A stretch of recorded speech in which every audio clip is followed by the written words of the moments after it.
মাখন ননি এগুলো সব বছর হাটে নিয়ে যাচ্ছে বিক্রি করতে। কিভাবে নিয়ে যাচ্ছে?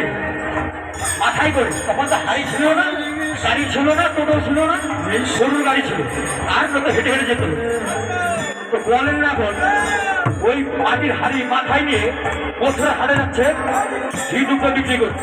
দেখুন কি করে যাচ্ছে।